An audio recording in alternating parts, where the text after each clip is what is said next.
Narito na naman tayo para sa isang napaka-sweet at nakakakilig na love story nila Kalingap Edu at Ate Viancy. Tulad mo ay aking makilala. Para sa pagpapatuloy ng ating love story ay ito na nga ang pinaka-inaabangan ng lahat na birthday ni Ate Viancy. Ito ay ang kanyang 17th birthday pa lamang, ngunit parang isang debo na ang datingan dahil sa napakaraming mga handa, bisita at pinaghandaan talaga ang venue at ang party nito ni Viancy. Kaya naman isa sa mga pinaka-inaabangan talaga na parte ng kanyang birthday ay ang pagbibigay ng message sa kanya ng kanyang mga bisita. Lalong-lalo na lahat sila ay napaiyak noong marinig nila ang speech ng mama ni Ate Viancy at ng kanyang papa. At ito na nga ang nangyari.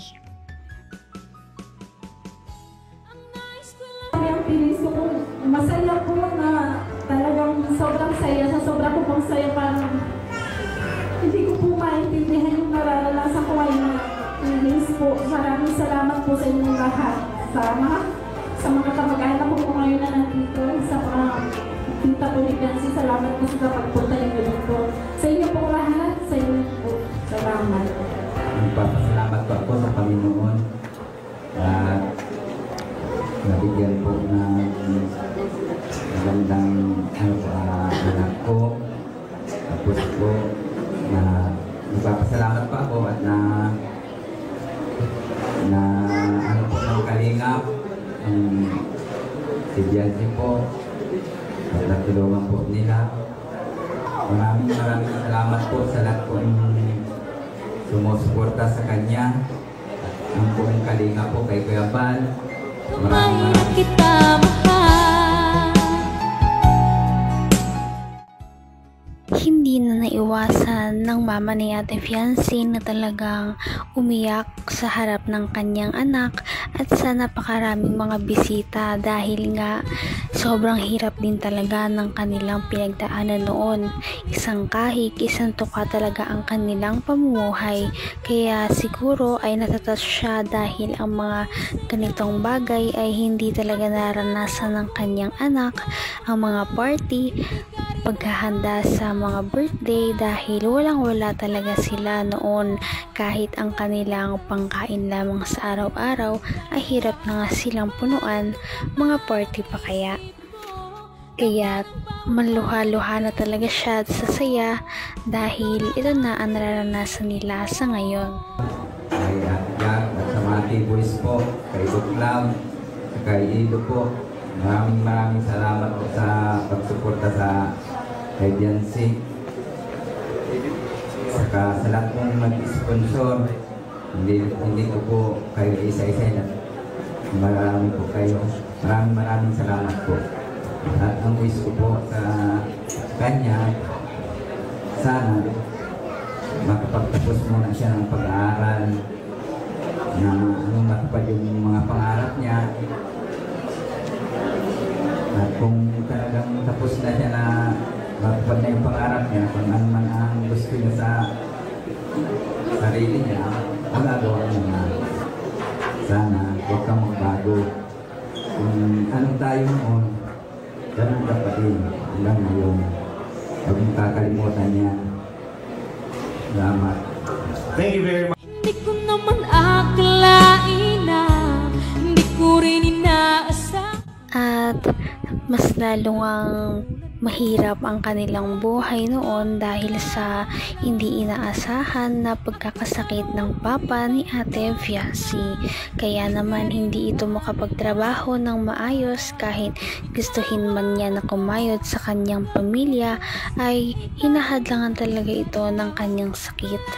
Ngunit sa tulong ng Kalingap team at ng mga sponsors ni Ate Viancy, unti-unti nang naipagamot ang kanyang papa, at dahil dito sobrang laki talagang tulong at utang na loob ni Fiancé at ng kanyang pamilya sa kanyang mga supporters, dahil kung hindi dahil sa kanila ay hindi makaka-recover ang papa ni Ate Fiancé sa kanyang sakit at makapagtrabaho na ulit.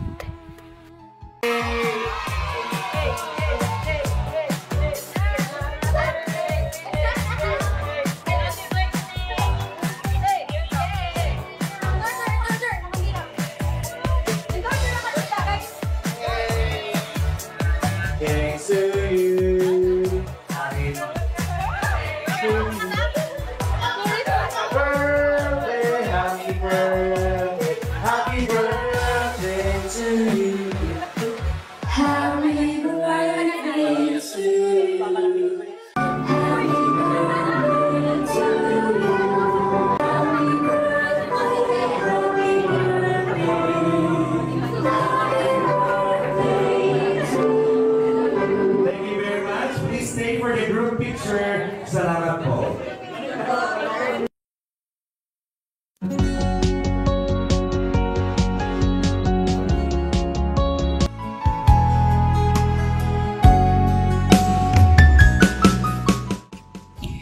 Matapos ang mahabang iyakan ng mga bisita dahil sa mga nakaka-touch na message ng pamilya ni Ate Fiancé at ng iba pa niyang mga bisita na makikita ninyo sa aming nakaraang video, pagkatapos nito ay nagkaroon na nga sila ng happy at kasiyahan noong nag-blow na si Ate Fiancé ng kanyang cake at kinantahan na siya ng kanyang mga bisita ng happy birthday. Kahit hindi pa niya ito debut, sobrang engrande talaga ng kanyang pagse-celebrate at napakalaki pa ng kanyang cake. Kaya naman sobrang pasasalamat ni Ate Fiancé, lalong-lalo na ng kanyang pamilya dahil nakakaranas na sila ng mga ganitong bagay ngayon. Edu.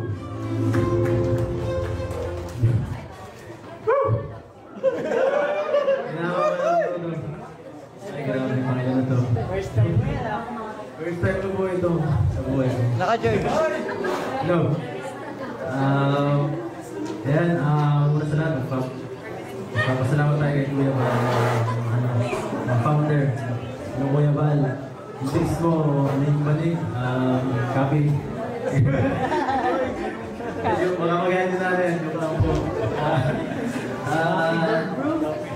Anyway, siya nga pala, sabi ni Doc, ano si Doc? Ay, boss! Mahira, Doc. Ikaw pala sa lahat eh. Mahira ka kung ano nang ginagawa mo, Doc. Mahira sa mukha ako. Mag-iingat ka, bad-trip naman yung Kalinga Bra, kung 2.5M. Sama naman ginawa mo.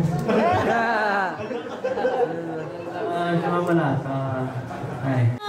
Hindi ka rin nag-alilangan pa. Ikaw. Marami naman talagang taga-support si Ate Fiancé, ngunit hindi natin maikakaila na hindi ganito magbo-boom ang kanyang pangalan at hindi ganito kadami ang kanyang magiging sponsors kung hindi dahil sa kanilang samahan o love team ni Kalingap Edu na EDC Love Team. Kaya naman sa huli ay nag-message din sa kanya si Kalingap Edu, kaya naman ang lahat ng kanilang mga bisita at mga shippers nila ay talagang kinilig sa message sa kanya ng kanyang ka-love team. At nakakatuwa dahil parang hindi na nga lang ka-love team ang tingin nila sa isa't isa, parang more than na nga. Kaya ito ang ating aabangan sa kanilang mga susunod na ganap. Napaka-sweet talaga nila at napakabait ng tampalang ito, kaya maraming sumusuporta. Kaya naman, sana ipatuloy natin silang suportahan at mahalin si Fiancé, si Kalingap Edu at ang Kalingap team. Yun lamang at maraming salamat sa panonood. Abangan natin kung magkakatuluyan ba talaga si Kalingap Edu at Fiancé. Hanggang sa muli. Bye! Ngayon'y abot kamay na kita.